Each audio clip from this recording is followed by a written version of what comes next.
Hello friend, एक circular motion question है। ए particle is acted upon bye a force of constant magnetic force क्या है? F है जो कांस्टेंट है, ठीक। एफ है जो कांस्टेंट, इसका मतलब एक्सेलरेशन कांस्टेंट का भी चीज है। Always perpendicular to the velocity of the particle, particle के वेलोसिटी के परपेंडिकुलर है। The motion of the particle take place in a plane, it follow that, मतलब कि एक इस तरह वेलोसिटी है पार्टिकल का, इसके परपेंडिकुलर है जो एक फोर्स लग रहा है, ठीक है, जो कि कांस्टेंट है, ठीक, जो कि कांस्टेंट है। एफ है जो कांस्टेंट लग रहा है, ठीक। तो पहला ऑप्शन बोल रहा है it's velocity is a constant, velocity is constant, गलत हो गया। वेलोसिटी कांस्टेंट नहीं होगा, क्योंकि जैसे ही फोर्स लग रहा है तो कुछ टाइम बाद क्या होगा, पार्टिकल का वेलोसिटी इधर हो जाएगा और फोर्स है जो इसके परपेंडिकुलर कांस्टेंटली ये होगा इस तरह, इधर वेलोसिटी इधर फोर्स। तो देखो डायरेक्शन चेंज हो गया ना, इस तरह यहाँ से यहाँ, तो डायरेक्शन चेंज हो रहा है तो वेलोसिटी कांस्टेंट नहीं होगा। It's acceleration is a constant, इसका एक्सेलरेशन बोल रहा है कांस्टेंट होगा। एक्सेलरेशन कांस्टेंट होगा, मैग्नीट्यूड ऑफ एक्सेलरेशन कांस्टेंट होगा, ठीक ना। मैग्नीट्यूड ऑफ एक्सेलरेशन कांस्टेंट होगा क्योंकि टुवर्ड द सेंटर होगा, तो ये भी स्टेटमेंट गलत हो गया। मैग्नीट्यूड कांस्टेंट हो सकता है बट एक्सेलरेशन कांस्टेंट है। It's kinetic energy is a constant, kinetic energy constant होगा क्योंकि काइनेटिक एनर्जी होता है जो, काइनेटिक एनर्जी होता है जो हाफ एम वी स्क्वायर होता है। तो स्पीड वी स्पीड होता है, स्पीड कांस्टेंट है तो काइनेटिक एनर्जी कांस्टेंट होगा, ये भी सही है। It's move in a circular path, ये क्या बोल रहा है कि ये सर्कुलर पाथ में मूव करेगा। इसके बारे में तो नहीं बता सकते कि सर्कुलर पाथ में मूव करेगा। अगर वेलोसिटी वेक्टर और वेलोसिटी और एक्सेलरेशन वेलोसिटी वेक्टर के परपेंडिकुलर है ये फोर्स, तो नहीं, ये ऐसा थोड़े थे कि ये होगा जो सर्कुलर पाथ में मूव करेगा, ये तो भी नहीं है। तो मेरा स्टेटमेंट ऑप्शन 3 सही होगा, ठीक। Thank you. सो इस क्वेश्चन बोल रहा है एक बॉब जिसका मास m है वो सस्पेंडेड है एक स्ट्रिंग से जिसकी लेंथ L1 है, ठीक है, और उसको मिनिमम वेलोसिटी दी गई है जिससे कि वो एक कंप्लीट जो है फुल सर्कल जो है कंप्लीट कर पाए, एक पूरा जो है रोटेशन कंप्लीट कर पाए। तो यहाँ से देखें तो यहाँ से ये L1 लेंथ है और यहाँ पर बॉब है, इसको इतनी मिनिमम वेलोसिटी दी जाए कि ये एक जो है चक्कर यहाँ से पूरा कर सके वर्टिकल प्लेन में, ठीक है। ये हॉरिजॉन्टल सर्कल नहीं है, वर्टिकल है। तो बोल रहा है at the highest point it collide elastically with another bob, एक दूसरा बॉब है जिसका मास जो है सेम है, मतलब दोनों बॉब का मास क्या है, सेम है, आइडेंटिकल है, दोनों का m मास है। तो ये इससे कोलाइड कर रहा है और इसकी लेंथ स्ट्रिंग की क्या है, L2 है, जो कि इनिशियली पहले क्या था, रेस्ट पे था। मतलब इसकी जो सर्कल है उसी सर्कल के ये रेडियस पे आता है ये, और यहाँ पर ये कोलाइड कर रहा है एकदम वर्टिकली अपवर्ड, ठीक है। तो बोल रहा है both the string are massless and inextensible. So बोल रहा है if the second bob after collision acquire the minimum speed required to complete a full circle in the vertical plane then the ratio of L1 and L2 is, मतलब बोल रहा है कि टकराने के बाद ऐसा हो रहा है कि जो इसकी वेलोसिटी यहाँ पर होती है L1, मतलब ये फर्स्ट बॉब की, अगर इसको बॉब A हम बोल दें लेट से और इसको B बोल दें, तो A बॉब जब इससे टकरा रहा है अपने हाईएस्ट पॉइंट पे, तो इसका क्योंकि लोवेस्ट पॉइंट है ये बॉब का, तो यहाँ से टकराने के बाद इसकी कितनी वेलोसिटी ट्रांसफ़र कर रहा है इलास्टिकली जब कोलिजन हो रहा है, तो कि ये एक चक्कर पूरा कंप्लीट कर रहा है। अगर ये कर रहा है इस तरह से एक चक्कर पूरा कंप्लीट कर पा रहा है तो दोनों का जो लेंथ है बॉब का स्ट्रिंग का लेंथ है उसकी रेशियो बताना है हमें क्या है, ठीक है। सो हम जानते हैं कि कोई भी बॉब को अगर कोई भी सर्कल है उसका लोवेस्ट पॉइंट पे जो वेलोसिटी उसको दी जाती है उसका एक सर्कल कंप्लीट करने के लिए, वो क्या होती है, वी मिनिमम जिसको हम बोलते हैं, जिसको हम यू भी बोल सकते हैं, ये क्या होती है, स्क्वायर रूट ऑफ होती है 5 इंटू जी इंटू एल के, 5GH के। अब क्योंकि यहाँ h की बात करें तो क्या है, यहाँ पर L1 है लेंथ, तो ये हो जाएगा square root of 5G L1 के, ओके। सो ये हो गई हमारे पास मिनिमम वेलोसिटी। अब हम जानते हैं कि v स्क्वायर इक्वल टू होता है u स्क्वायर माइनस 2GH के, ठीक है। सो ये हाईएस्ट पॉइंट की बात कर रहे हैं, eight highest point, eight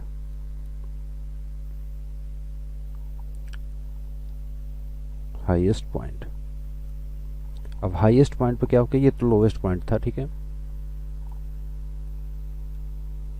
lowest point था, ये फर्स्ट बॉब के लिए हम बात करें, ओके। सो यहाँ पर हम देख सकते हैं v इक्वल टू क्या हो जाएगा, स्क्वायर रूट ऑफ हो जाएगा u स्क्वायर माइनस 2GH के। हाईएस्ट पॉइंट पर देखें तो h इक्वल टू कितना हो जाएगा, L1 ये लेंथ है और L1 ये, इस लोवेस्ट पॉइंट के रिस्पेक्ट में देखेंगे तो 2L हो जाएगी लेंथ, ठीक है। सो यहाँ पर हम वैल्यू पुट करें तो u की वैल्यू हमारे पास रूट 5GL है, तो हो जाएगी 5GL1 माइनस हो जाएगा 2 इंटू जी इंटू एच की वैल्यू क्या है हमारे पास 2l, तो 2l1 हो जाएगा। तो देख सकते हैं 2 2 4 GL1 और 5GL1 कितना हो जाएगा, v इक्वल्स टू हो जाएगा रूट ऑफ GL1। ठीक है, तो हाईएस्ट पॉइंट पे जो फर्स्ट बॉब, जो बॉब ए की वेलोसिटी है, ठीक है, ए की जो वेलोसिटी है वो कितना हो गई रूट 5GL।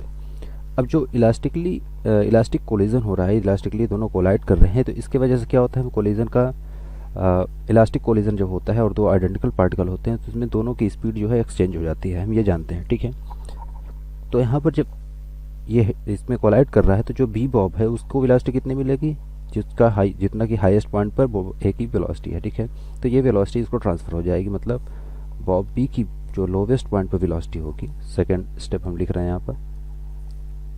ठीक है, बी बॉब के लिए so velocity of B bob हम लिख सकते हैं एट लोवेस्ट पॉइंट कितनी होगी, कितनी इसको मिलेगी रूट GL1 के। ठीक है, रूट GL1 ये वेलोसिटी होगी इसकी। ओके, तो इस वेलोसिटी के साथ ही जो है एक पूरा सर्कल कंप्लीट करेगा और इसकी वेलोसिटी क्या थी रूट 5GL। तो अब अगर यहाँ पर ध्यान दें तो हमने यहाँ पर लिखा था कि इसकी वेलोसिटी मिनिमम लोवेस्ट पॉइंट पर किसी भी बॉब की वेलोसिटी क्या होती है वर्टिकल प्लेन में, ये होती है स्क्वायर रूट ऑफ 5GL, और इसकी लेंथ L थी तो L1 हो गया था। लेकिन इसकी भी अगर देखें तो इस पॉइंट पे इसकी वेलोसिटी क्या होगी, एक सर्कल कंप्लीट करने के लिए इसकी लेंथ कम है तो इसके लिए क्या हो जाएगा, इसके लिए होगा स्क्वायर रूट ऑफ 5G और हो जाएगा L2। ये तो इसकी लोवेस्ट पॉइंट पे वेलोसिटी होगी इसका एक चक्कर जो है कंप्लीट करने में वर्टिकल प्लेन में। ठीक है, लेकिन इसको मिल कितनी रही है वेलोसिटी, इसको मिल रही है रूट 5GL2 जो है ये इक्वल हो रहा है रूट GL1 के, क्योंकि ये GL1 वेलोसिटी जब इसको मिल रही है, क्योंकि इसकी लेंथ ज़्यादा है L1 की, तो जब इसको ट्रांसफ़र हो रही है L2 को, तो ये क्या कर रहा है, कंप्लीट कर रहा है चक्कर, एक जो है सर्कल कंप्लीट कर ले रहा है। तो हम बोल सकते हैं कि रूट GL1 जो है रूट 5GL2 के इक्वल होगा। ठीक है, सो यहाँ से दोनों को हम इक्वेट कर सकते हैं, यहाँ से इसको लिख सकते हैं कि जो रूट 5GL2 है लोवेस्ट पॉइंट पर जिसके सेकेंड बॉब की वेलोसिटी है या होनी चाहिए, जो एक कंप्लीट करने के लिए जो सर्कल कंप्लीट करने के लिए जो नेसेसरी वेलोसिटी है वो क्या है 5GL2, और उसको मिल रही है फर्स्ट वाले बॉब से कितनी मिल रही है GL1। ओके, तो हम बोल सकते हैं कि ये वेलोसिटी दोनों क्या है आपस में इक्वल है, क्योंकि लेंथ यहाँ पर डिफरेंट है, अदरवाइज दोनों वेलोसिटी इक्वल है। सो इसको हम लिख सकते हैं, यहाँ से इक्वेट करें इसको तो यहाँ से आ जाएगा L1 ओवर L2 अगर निकालें तो कितना आ जाएगा 5 के आ जाएगा इक्वल। ओके, और यही हमसे पूछा गया था कि दोनों के लेंथ का रेशियो क्या होगा। तुम देख सकते हैं दोनों के लेंथ का जो रेशियो है वो कितना है L1 ओवर L2, तो ये है 5:1 का। मतलब अगर मीटर की बात करें, लेट्स से कि 5 मीटर है, L1 की अगर लेंथ 5 मीटर है तो L2 की क्या है 1 मीटर होगी। ओके, सो ये होगा हमारा आंसर। हेलो स्टूडेंट्स, इस क्वेश्चन में हमें दिया गया है spherical ball of mass small m is kept at the highest point in the space between two fixed concentric spheres A and B. ठीक है, the smaller sphere A has a radius r and the space between the two spheres has a width d. The ball has a diameter very slightly less than small d. All the surfaces are frictionless. The ball is given a gentle push towards the right. The angle made by the radius vector of the ball with the upward vertical is denoted by theta. ठीक है, और उसके बाद दिया गया कि express the total normal reaction force exerted by the sphere on the ball as a function of angle theta. ठीक है, तो क्वेश्चन में क्या हो रहा है, आई होप आप लोगों को ऑलरेडी समझ में आ चुका होगा कि ये दो स्फीयर हैं, ये स्पेस डी है दोनों के बीच का, रेडियस अंदर वाले स्फीयर की आर है। ठीक है, यहाँ पे हाईएस्ट पॉइंट पे ये बॉल रखी हुई है, इसको हल्का सा पुश किया तो इसने यहाँ से यहाँ तक सर्कुलर मोशन किया। किसी भी एंगल थीटा पे आपको बताना है कि इस पे जो नॉर्मल फोर्स लग रहा होगा उसको थीटा की टर्म्स में। ठीक है, तो सबसे पहले देखो इस पॉइंट पे फोर्सेस का मैं डिस्ट्रीब्यूशन कर लेता हूँ। यहाँ लग रहा होगा भाई mg, ठीक है, और यहाँ लग रहा होगा ये एंगल थीटा है तो ये एंगल भी थीटा, तो ऑब्वियसली ये एंगल हो जाएगा mg cos थीटा। ठीक है, mg cos थीटा हो गया। ये नॉर्मल मान लेता हूँ मैं na लग रहा है। ठीक है, करेक्ट। अब देखो जो ये फोर्स हो गया इसका mg sin थीटा ना, mg cos थीटा है। ठीक है, और ये na है, ये दोनों ही इसको क्या दे रहे होंगे, सेंट्रीपिटल फोर्स दे रहे होंगे, या फिर मैं बोल सकता हूँ सेंट्रीपिटल एक्सेलरेशन दे रहे होंगे इसको इस रेडियस के या इस आर्क के सर्कल में सर्कुलर मोशन करने के लिए। तो मैं बोल सकता हूँ कि mg cos theta minus na होगा जो वो किसके बराबर होगा, m v square upon r के। ठीक है, v क्या है, इसकी स्पीड इस पॉइंट पे, ठीक है, इस पॉइंट पे इसकी स्पीड है।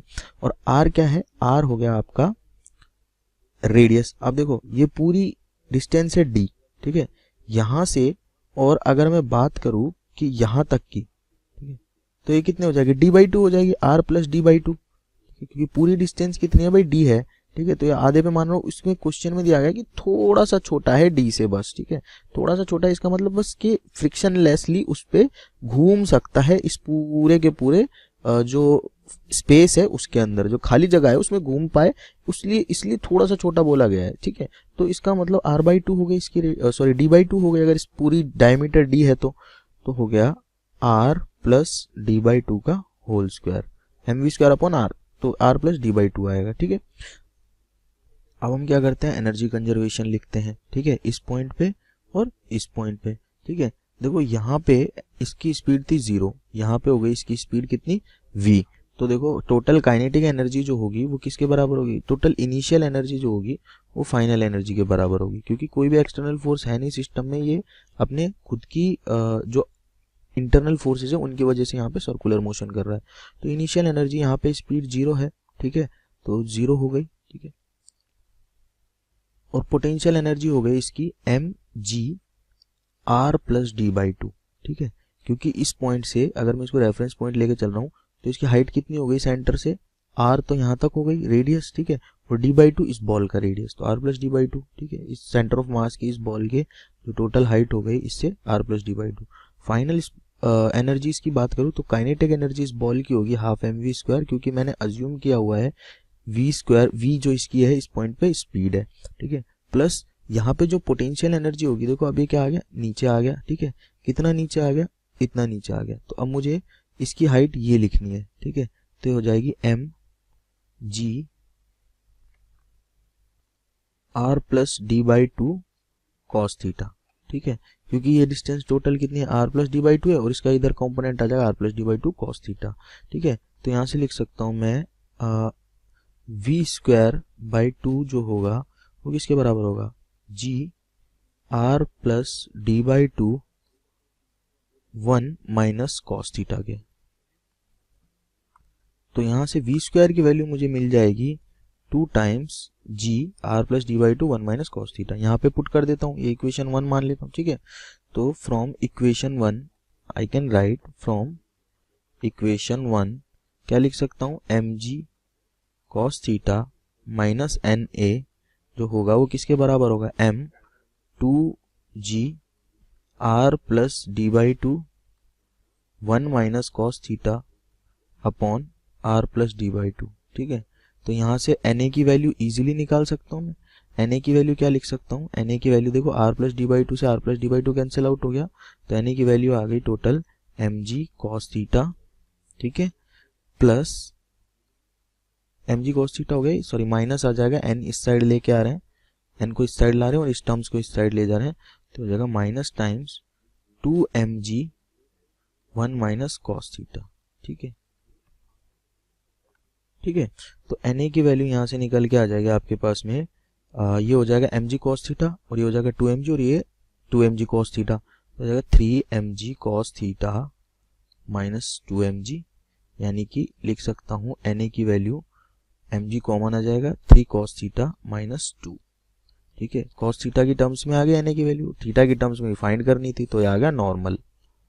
अब बी ऑप्शन में आपको गिवन है कि late na and nb denote the magnitudes of the normal reaction forces on the ball exerted by the sphere A and sphere B respectively. So sketch the variation of na and nb as function of cos theta in the range theta is greater than equal to 0 and less than equal to pi by drawing two separate graphs in your answer book taking cos theta on the horizontal axis, ठीक है। अब आपको cos theta के साथ में na और nb यानी कि ये वाला स्फीयर जो स्फीयर 1 है इस पे जो फोर्स लगा रहा है बॉल पे नॉर्मल, और स्फीयर 2 जो नॉर्मल फोर्स लगा रहा है उनका वेरिएशन दिखाना है आपको। अब देखो na की वैल्यू अगर मुझे फाइंड करनी है, ठीक है, क्योंकि na का ग्राफ बनाना है मुझे cos थीटा के साथ में, तो इसका मतलब na का वेरिएशन देखना पड़ेगा थीटा के साथ में कैसे हो रहा है, ठीक है। तो किसी टाइम पे जब बॉल कांटेक्ट लूज करेगी इस वाले स्फीयर के साथ में, ठीक है, जब कांटेक्ट लूज करेगी, मैं इसको हटा के दिखा देता हूँ क्लियरली। लेट्स से कि किसी टाइम पे बॉल क्या होगी किसी एंगल पे जाके यहाँ से कांटेक्ट लूज कर देगी इस वाले स्फीयर के साथ में और इस वाले स्फीयर पे टकरा जाएगी, ठीक है। तो अब इसमें नॉर्मल एन भी लग रहा होगा, ठीक है। तो जिस एंगल पे कांटेक्ट लूज होगा वो एंगल क्या होगा, उस एंगल पे N A will become 0 when ball loses contact with small sphere, ठीक है। तो क्या होगा उस टाइम पे N A will become 0, N A 0 हो जाएगा तो कॉस थीटा की वैल्यू क्या आ जाएगी 2/3, यानी कि थीटा की वैल्यू क्या आ जाएगी कॉस इनवर्स 2/3। इस एंगल पे जो अपना एन ए है वो क्या हो जाएगा 0 हो जाएगा, यानी कि इस एंगल पे बॉल अपना कांटेक्ट लूज कर देगी छोटे वाले स्फीयर के साथ में। तो किसके साथ में पकड़ लेगी, बड़े वाले स्फीयर के साथ में पकड़ लेगी, क्योंकि थोड़ी सी जगह है, ठीक है, इस तरह से है आपका, ठीक है। अगर ये इससे कांटेक्ट में है, ठीक है, तो ठीक है। अगर जैसे ही किसी एंगल पे कांटेक्ट लूज करेगी तो इससे कांटेक्ट में हो जाएगी, बस थोड़ा सा स्पेस है उनके बीच में, ठीक है। तो इस तरह की यहाँ पे मैकेनिज्म फॉलो हो रही है। अब जैसे ही ये बॉल यहाँ पे इससे कांटेक्ट लूज करके और इधर मान लो कांटेक्ट बनाती है, ठीक है, लेट्स से कि इसी पॉइंट पे बॉल जस्ट कांटेक्ट लूज करती है और बी स्फीयर से टच में आ जाती है, ठीक है, ऐसे मान लेते हैं हम, ठीक है। थीटा एंगल पे ही बॉल क्या करती है, इससे जस्ट इस पहले वाले स्फीयर से कांटेक्ट लूज करती है और दूसरे वाले के कांटेक्ट में आ जाती है। तो देखो अब क्या होगा, नॉर्मल लगेगा इधर, ठीक है, और मैं फोर्सेस एक बार दिखा देता हूँ आपको और फिर एक ऐसी ट्रिक बता दूंगा जिससे आपको बहुत सारा प्रोसीजर फॉलो नहीं करना पड़ेगा। एम जी यहाँ लग रहा होगा तो एम जी कॉस थीटा भी इधर लगेगा, ठीक है, और ये इसको सेंट्रीपिटल फोर्स दे रहे होंगे, ठीक है, यानी कि N plus N B plus M G cos theta जो होगा वो किसके बराबर होगा, वो आपका बराबर हो जाएगा M V square upon R plus डी/2 के, ठीक है। V square upon R centripetal force के बराबर हो जाएगा। अब मैं प्रैक्टिकली अगर बात करूं, अगर इसी पॉइंट पे ये काम हो रहा है तो इसका मतलब क्या है कि देखो पहले क्या हो रहा था, पहले एम जी कोस थीटा इधर लग रहा था लेकिन नॉर्मल ऊपर लग रहा था, यानी कि पहले नॉर्मल की जो वैल्यू आ रही थी, ठीक है, अभी नॉर्मल क्या हो गया इधर हो गया। बाकी सारे फोर्सेस एज इट इज है, सेंट्रीपिटल फोर्स उतना ही है, रेडियस उतनी है, स्पीड उतनी है उसी पॉइंट पे, ठीक है, मास उतना ही है बॉल का, बस क्या चेंज हुआ है, नॉर्मल की डायरेक्शन चेंज हुई। पहले जो यहाँ लग रहा था वो अभी यहाँ लगने लगेगा, ठीक है। तो मैं नॉर्मल की डायरेक्ट वैल्यू चेंज करके लिख सकता हूँ, ठीक है, बस माइनस साइन के साथ में, क्योंकि नॉर्मल की डायरेक्शन ही तो चेंज हुई, बाकी सारी प्रॉपर्टीज, बाकी सारी जो क्वांटिटीज है एज इट इज रखी हुई हैं। अब मैं रादर देन मैं ये करूँ कि पहले यहाँ पे फोर्सेस लिखूँ, फिर एनर्जी कंजर्वेशन लगाऊँ, फिर एन बी का फंक्शन निकालूँ, फिर वहाँ से वॉल्यूज पुट करूँ, ठीक है, फिर एन बी को 0 करूँ तो वहाँ से मुझे थीटा की वैल्यू मिले, उससे बेटर है कि मैं डायरेक्ट डायग्राम से ये समझ सकता हूँ कि एन ए जो है वो क्या है, अपोजिट टू एन बी है, ठीक है, ये दोनों क्या है एक दूसरे के ओपोजिट है, ठीक है। जब ओपोजिट है तो साइन क्या हो जाएगा, नेगेटिव हो जाएगा, यानी कि एन बी जो है वो माइनस ऑफ एन ए है, बाकी सारी क्वांटिटीज तो एज इट है, तो एन बी बन जाएगा आपका minus M G 3 cos theta minus 2, ठीक है, या फिर मैं इसको लिख सकता हूँ M G 2 minus 3 cos theta, ठीक है, M G 2 minus 3 cos theta, ये हो गई मेरी एन बी की वैल्यू, ठीक है। अब एन बी कहाँ पे 0 होगा, जब एन बी से भी कांटेक्ट टूट जाए, एन बी 0 हो जाएगा आपका, N B will become 0 at theta is equals to cos inverse 2/3, ठीक है, यानी कि ये भी इसी एंगल पे 0 बन रहा है जिस एंगल पे वो बन रहा था। तो अब हम क्या करेंगे, ग्राफ ड्रॉ करना स्टार्ट करते हैं, ठीक है। तो ग्राफ कैसे ड्रॉ होगा, देखो लेट्स से ये यहाँ पे इस साइड में मुझे ग्राफ ड्रॉ करना है, ठीक है,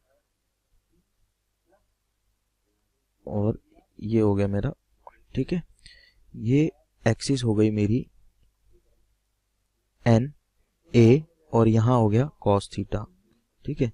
अब देखो इसके लिए अगर मैं एन ए का एक्सप्रेशन पहले यहाँ लिख लेता हूँ, एन ए जो है वो क्या है, M G 3 cos theta minus 2, यही है, ठीक है, यानी कि cos थीटा एन ए कब मैक्सिमम होगा, जब cos थीटा मैक्सिमम होगा। cos थीटा मैक्सिमम होता है थीटा इज इक्वल टू 0 पे, ठीक है, यानी कि cos थीटा की वैल्यू कितनी हो जाएगी, 1 हो जाएगी। cos थीटा की वैल्यू जैसी 1 हो जाएगी तो एन ए की वैल्यू कितनी हो जाएगी, एम जी हो जाएगी, यानी कि जब cos थीटा मैक्सिमम करता हूं मैं, ठीक है, व्हेन cos थीटा जो है वो क्या है 1 है, तो एन ए कितना हो जाएगा, एन ए हो जाएगा, यहाँ 1 रख के देखो एम जी आ जाएगा, तो ये बन जाएगा एम जी, यानी कि कॉस थीटा की वैल्यू 1 रख देता हूँ मैं, ठीक है, किसी पॉइंट पे, लेट से ये 1 है, ठीक है, ये 1 पे इसकी एन ए की जो वैल्यू है वो कितनी है, एम जी है, ठीक है, एम जी है। अब जैसे जैसे आप थीटा बढ़ाते हो, ठीक है, तो एन ए क्या होता है, कम होने लगता है। थीटा को जैसे जैसे आप बढ़ाते हो वैसे वैसे क्या होता है, एन ए कम होने लगता है। जैसे मैं थीटा को बढ़ाऊंगा तो कॉस थीटा कम होगा, कॉस थीटा कम होगा तो एन ए कम होगा, तो स्ट्रेट लाइन आएगी कुछ इस तरह की, ठीक है, यहाँ पे, ठीक है। और कॉस थीटा की वैल्यू जैसे ही मैं 2/3 रख दूंगा, एन ए हो जाएगा 0, ठीक है, यहाँ पे 2/3 पे ये क्या हो जाएगा, एन ए 0 हो जाएगा, ठीक है। तो एन ए का ग्राफ आ गया। और अगर मुझे सिमिलरली एन बी का ग्राफ बनाना है तो मैं क्या करूंगा, देखो एन बी का ग्राफ भी ड्रॉ कर लेते हैं, सिमिलर केसेस बनेंगे, सिमिलर चीजें होंगी, ठीक है। ये मैं मान लेता हूं यहाँ पे मेरा है एन बी और यहाँ पे मेरे पास है कॉस थीटा, ठीक है। तो एन बी की जो वैल्यू है वो क्या है, वो है एम जी 2 - 3 कॉस थीटा। अब ठीक है, अब देखो एन बी कब मैक्सिमम होगा, जब कॉस थीटा मिनिमम होगा। कॉस थीटा मिनिमम कितना हो सकता है, -1, तो कॉस थीटा की वैल्यू -1 जैसे ही मैं रखूंगा तो ये हो जाएगा आपके पास 5 mg, ठीक है। ये तो होगी maximum value of N B, ठीक है। अब अगर मैं मिनिमम वैल्यू की बात करूं एन बी की, तो मिनिमम वैल्यू क्या हो सकती है, मिनिमम वैल्यू नेगेटिव में जा सकती है। जैसे ही कॉस थीटा 1 हो जाएगा, ठीक है, 1 होते के साथ ये -mg हो जाएगा, ठीक है, तो वो पॉसिबल नहीं है, यानी कि नेगेटिव में होगा नहीं, नॉर्मल 0 हो सकता है, 0 पे कॉन्टेक्ट छूट जाएगा, ठीक है, या फिर पॉजिटिव होगा, लेकिन 0 हो सकता है। एन बी 0 कहाँ होगा, N B is 0 at theta is cos theta is equals to 2/3 पे, ठीक है। तो मैं क्या करूंगा, देखो कॉस थीटा -1 पे एन बी की वैल्यू होगी मैक्सिमम, कितनी होगी, 5 mg होगी। तो देखो जब कॉस थीटा की वैल्यू 0 है, ठीक है, यहाँ पे cos थीटा की वैल्यू 0 पुट करते तो एन बी हो जाएगा 2 mg, यानी कि एन बी हो जाएगा 2 mg, ठीक है। तो ये यहाँ से इंटरसेप्ट करते हुए जाएगी लाइन, ठीक है, स्ट्रेट लाइन इस तरह से बनेगी, ठीक है। तो ये हो गया एन ए और एन बी का फाइनल ग्राफ। इस क्वेश्चन में गिवन है कि एक पार्टिकल है जो suspended vertically from point O, और वो है एक मासलेस स्ट्रिंग से सस्पेंडेड है जिसकी लेंथ है एल। एक वर्टिकल लाइन ए बी है जो है एट डिस्टेंस ऑफ L/8, यहाँ ए बी है एक लाइन, तो उसको हम लोग एक वेलोसिटी u देते हैं। एट सम पॉइंट उसका जो मोशन है वो सीज हो जाता है सर्कुलर, और इवेंचुअली ऑब्जेक्ट जो है वो पास करता है through the line A B, यानी इस वर्टिकल लाइन के अक्रॉस अलॉन्ग आता है। तो हमें देखा at the instead of crossing A B its velocity is horizontal. तो हम लोग पहले इस मोशन को एनालाइज करते हैं। तो हम लोग यहाँ से देखेंगे ये ऐसे रोटेट करके जाता है डी पॉइंट तक। डी पॉइंट पे ये स्लैग हो जाती है स्ट्रिंग, तो ये यहाँ से आगे एक पैराबोलिक मोशन करता है, और यहाँ पे पैराबोलिक मोशन करके ये वर्टिकली नीचे फॉल कर जाता है। तो हम लोग इसमें पहले कंजर्वेशन ऑफ एनर्जी से लिखते हैं पहले कि जो फाइनल वेलोसिटी होगी डी पे, जो v है वो क्या होगी, तो देगा half mu² is equal to half mv² plus mgl into 1 plus sine theta. तो हो जाएगा mgl into 1 plus sine theta हो जाएगा।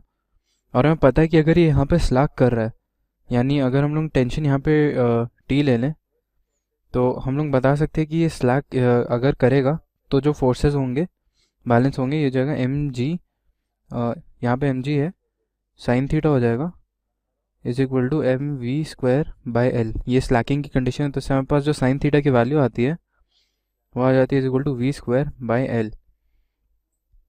नेक्स्ट हम लोग पैराबोलिक मोशन एनालाइज करते हैं इसका।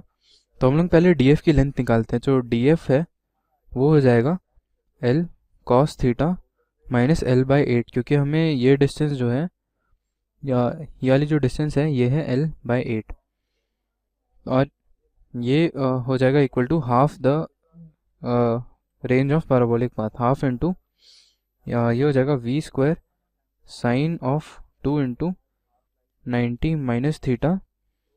ये v²/2g होता है, v² sine 2 theta by g होता है ये। तो ये हमारी इक्वेशन आ जाएगी। तो इसमें हम लोग लिख सकते हैं, तो हम लोग इससे लिख सकते हैं l into cos theta minus 1/8 is equal to 1/2 v² sine 2 theta by G. तो हम लोग को पता है कि जो v² बाई जी एल है यानी ये V square by G L है, ये है साइन थीटा। तो हम लोग यहाँ पे ये वाली सब्स्टिट्यूट कर देंगे तो हो जाएगा cos theta minus 1/8 is equal to 1/2 into sine theta into 2 sine theta cos theta. तो ये हो जाएगा cos theta minus 1/8 is equal to sine square theta cos theta. तो हो जाएगा 1 minus cos square theta into cos theta. तो ये हो जाएगा cos theta minus 1/8 is equal to cos theta minus cos cube theta. तो जो कॉस थीटा रहेगा वो हो जाएगा इक्वल टू 1/2। सो थीटा ये हो जाएगा इक्वल टू 60 डिग्रीज। तो 60 डिग्रीज पे ये कॉन्टैक्ट लूज करेगा और हमें गिवन है कि द पार्टिकल इज गिवन है वेलोसिटी यू। तो यहाँ पे तो हम लोग बता सकते हैं कि जो v हो जाएगा वो हो जाएगा under root of G L sine theta. तो साइन थीटा हमने प्रीवियसली निकाल लिया था यहाँ पे कि ये 60 डिग्रीज है। तो ये हो जाएगा अंडर रूट 3/2 जी एल। सो हम लोग को वेलोसिटी आ गई तो हम लोग इसको कंजर्वेशन ऑफ एनर्जी की इक्वेशन में अगर सब्स्टिट्यूट करेंगे, यानी ये वाली जो इक्वेशन थी, तो ये हो जाएगा u square is equal to V square plus G L into 1 plus sine theta. तो यहाँ पे हम लोग ये वाली सब्स्टिट्यूट करेंगे तो u स्क्वायर आ जाएगा इक्वल टू वी स्क्वायर हमारा हो जाएगा under root of 3/2 G L plus G L sine theta. तो ये हो जाएगा under root 3 + 1 into G L. So जो वेलोसिटी आ जाएगी यानी u वो हो जाएगी under root 3 + 1 into G L. यहाँ पे एक एरर था, यहाँ पे हमारा 2gl रहेगा। सो ये यहाँ पे एरर रहेगा ये। सो हम लोगों को दे रखा है कि ये u square plus V square plus यहाँ पे ये हो जाएगा 2gl। सो ये हमारा करेक्ट एक्सप्रेशन रहेगा यहाँ पे। सो इसको अगर हम लोग सॉल्व करेंगे तो ये हो जाएगा u square is equal to जो वी स्क्वायर है हमारा, वी स्क्वायर हो जाएगा sine theta into G L हो जाएगा under root of 3/2 G L plus 2gl sine 60 जाएगा under root 3/2 G L plus 2gl plus G L under root of 3। So जो U आएगी initial velocity हो जाएगी under root of ये हो जाएगा 3√3/2 + 2 इंटू जी एल। ये इनिशियल वेलोसिटी हो जाएगी इस केस में।